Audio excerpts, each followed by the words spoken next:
Assalamualaikum warahmatullahi wabarakatuh. Perkenalkan, nama saya Najwa Auliana Dini dengan NIM 1040223301446 dari kelas AK4707.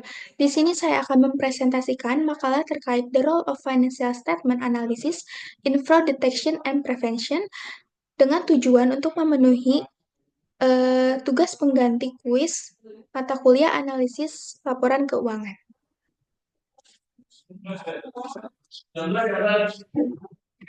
Kecurangan laporan keuangan ialah kekeliruan atas perubahan nominal atau pelaporan keuangan dengan tujuan mencari keuntungan untuk suatu individu tertentu. Artinya, kecurangan tersebut diklasifikasikan sebagai bentuk manipulasi, mengubah data, atau berkas pendukung yang menjadi sumber penyajian laporan keuangan. Pada suatu perusahaan, fraud menjadi problematika utama dan berhasil menarik perhatian dari pemangku kepentingan, pembuat kebijakan, auditor, dan anggota-anggota publik lainnya.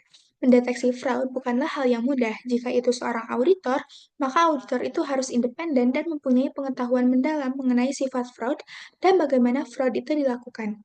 Dengan mengetahui sifat-sifat fraud ini, bisa yang bisa mempengaruhi pelaku untuk melakukan kecurangan, auditor atau perusahaan mampu memprediksi dampak yang dialami dari kerugian yang ditimbulkan oleh pelaku. Oleh karena itu, seorang auditor harus independen, memiliki kewajiban untuk mencegah praktik kecurangan, lebih efektif dan transparan terhadap praktik-praktik tersebut sebelum diungkap di publik. Namun, auditor tidak mampu memberikan opini secara langsung untuk hasil auditnya sebelum ada prosedur yang dilakukan, sehingga diperlukannya suatu metode efektif dalam mengevaluasi kemungkinan kecurangan. Salah satunya adalah dengan menggunakan metode analisis rasio. Nah, dengan melakukan analisis rasio ini, dapat membantu kinerja auditor dalam memprediksi salah saji ketika bukti-bukti yang ditemukan sudah lengkap dan mempercepat keputusan pengguna prosedur analitik dalam pelaksanaan audit. Nah, materi yang saya bahas itu ada 6. Yang pertama itu terkait pengaruh rasio likuiditas pada pendeteksian kecurangan laporan keuangan. Nah, perusahaan dengan likuiditas rendah memungkinkan manajer untuk melibatkan diri dalam kecurangan pelaporan keuangan. Hal ini disebabkan perusahaan dengan modal kerja yang rendah terhadap rasio aset menunjukkan bahwa perusahaan tidak dapat memenuhi kewajibannya. Dalam fraud triangle theory dijelaskan bahwa manajemen mendapatkan tekanan dalam memberikan laporan keuangan yang menunjukkan likuiditas yang baik agar dapat menarik perhatian investor dan kreditor. Rasio likuiditas memiliki pengaruh negatif terhadap kecurangan laporan keuangan, yang berarti semakin rendah likuiditas, probabilitas dilakukannya kecurangan semakin tinggi. Likuiditas diproyeksikan dengan menggunakan rasio lancar atau current ratio. Berdasarkan hasil tersebut menandakan bahwa tinggi atau rendahnya rasio keuangan, rasio lancar tidak termasuk red flag bahwa perusahaan melakukan kecurangan laporan keuangan. Nah, selain itu, rasio lancar yang terlalu tinggi juga dapat mengindikasikan bahwa kurang mampunya perusahaan dalam menggunakan asetnya secara efisien sebab banyak aset yang menganggur. Kemudian, materi yang kedua yaitu terkait pengaruh rasio profitabilitas pada pendeteksian kecurangan laporan keuangan. Profitabilitas dapat digunakan sebagai teknik penilaian untuk menilai kemampuan perusahaan dalam menghasilkan labanya. Laba yang tinggi menunjukkan perusahaan dapat memberikan dividen yang tinggi juga kepada investor. Oleh karena itu, profitabilitas dapat digunakan sebagai jaminan bagi investor sebelum mempercayakan uang mereka kepada perusahaan tersebut. Nah, profitabilitas rendah cenderung melebihkan saji laba dan mengurangkan saji kewajibannya. Rasio ini dapat melihat kemampuan manajemen untuk memberikan keuntungan finansial kepada pemodal perusahaan secara benar.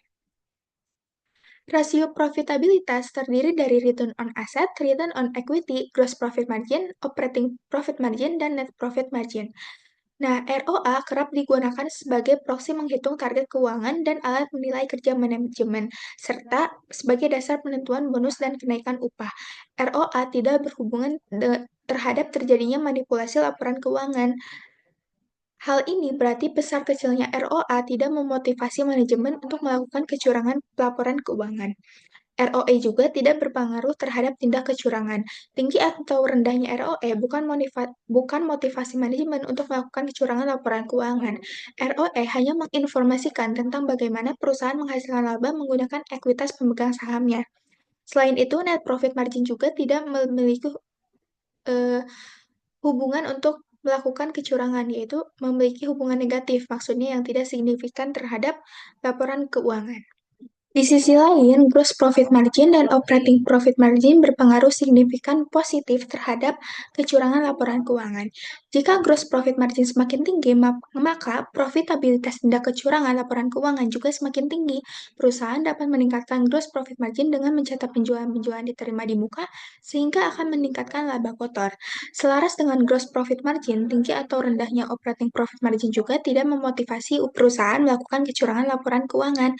Perusahaan dalam rangka meningkatkan operating profit margin dapat melakukan efisiensi penggunaan beban administrasi atau umum dan beban penjualan seperti melakukan promosi produk dengan tepat sasaran sehingga dapat meningkatkan profit. Nah, kemudian materi yang ketiga yaitu pengaruh rasio leverage pada pendeteksian kecurangan laporan keuangan. Perusahaan yang memiliki leverage yang tinggi berisiko bangkrut jika mereka tidak dapat melunasi kewajibannya. Solvabilitas buruk dianggap sebagai faktor yang dapat menimbulkan kebangkrutan bagi suatu perusahaan. Di sisi lain, jumlah utang yang besar juga dapat meningkatkan kemungkinan kecurangan pelaporan keuangan. Nah, sesuai dengan fraud triangle theory, manajer menghadapi tekanan dalam memenuhi kebutuhan atas perjanjian utang tertentu. Suatu manajemen perusahaan mungkin memanipulasi laporan keuangannya jika ada kebutuhan untuk memenuhi perjanjian utang tertentu. Rasio leverage yang dihitung menggunakan debt to asset ratio dan debt to equity ratio memiliki hubungan yang positif terhadap kecurangan laporan keuangan. Debt to asset ratio yang tinggi menandakan bahwa proporsi hutang lebih besar daripada aset yang dimiliki perusahaan, atau berarti bahwa mayoritas aset perusahaan didanai dari hutang. Semakin tinggi rasio debt to asset ratio, maka berpengaruh terhadap kemampuan perusahaan mendapatkan tambahan modal dan meningkatkan risiko kreditur dalam memberikan pinjaman. Sementara itu, debt to equity ratio berpengaruh tidak signifikan terhadap kecurangan laporan keuangan. Besar maupun kecilnya debt to equity ratio bukan sebagai alasan manajemen melakukan kecurangan laporan keuangan. Yang keempat yaitu pengaruh rasio komposisi aset pada pendeteksian kecurangan laporan keuangan. Rasio komposisi aset mengukur proporsi aset tertentu, seperti aset lancar terhadap total aset perusahaan. Perubahan signifikan dalam rasio ini dapat mengindikasikan adanya upaya manipulasi laporan keuangan. Komposisi aset digunakan untuk menilai sebuah perusahaan apakah memiliki kinerja manajemen yang baik atau buruk. Namun, aset lancar yang tinggi juga dapat mengindikasikan adanya kecurangan pelaporan keuangan karena aset lancar yang dilaporkan lebih saji. Persediaan atau piutang dibuat lebih saji dalam upaya menyembunyikan pencurian kas atau aset lainnya dalam jumlah yang besar. Nah, rasio komposisi aset memiliki hubungan positif dalam mendeteksi kecurangan pelaporan keuangan, sehingga semakin tinggi komposisi aset yang dimiliki dapat digunakan dalam mendeteksi kecurangan pelaporan keuangan. Yang kelima yaitu mengoptimalkan analisis laporan keuangan sebagai bagian dari strategi pencegahan fraud. Dalam menghadapi risiko kecurangan, perusahaan perlu mengembangkan pendekatan yang sistematis dan proaktif. Salah satu pendekatan strategis yang dapat digunakan adalah optimalisasi analisis laporan keuangan sebagai alat deteksi dini dan pencegahan kecurangan. Perusahaan perlu memperkuat kapabilitas sumber daya manusia dalam memahami dan menerapkan teknik analisis keuangan secara mendalam. Salah satu kunci keberhasilan deteksi fraud melalui analisis keuangan adalah pemahaman yang kuat terhadap profil keuangan suatu entitas sehingga kecurangan dapat deteksi secara dini.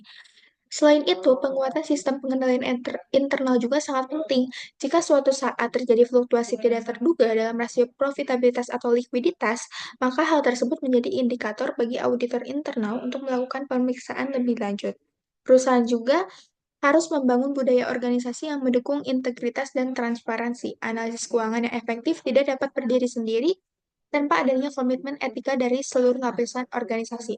Menurut laporan AKV 2022 menekankan bahwa lingkungan kerja yang menekankan integritas, komunikasi terbuka, dan kepemimpinan yang etis secara signifikan mengurangi kemungkinan terjadinya fraud.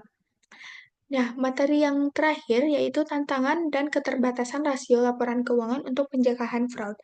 Nah, rasio keuangan memiliki keterbatasan dalam mendeteksi kecurangan dalam laporan keuangan. Rasio laporan keuangan telah lama digunakan sebagai alat penting dalam menganalisis kinerja dan kesehatan keuangan perusahaan.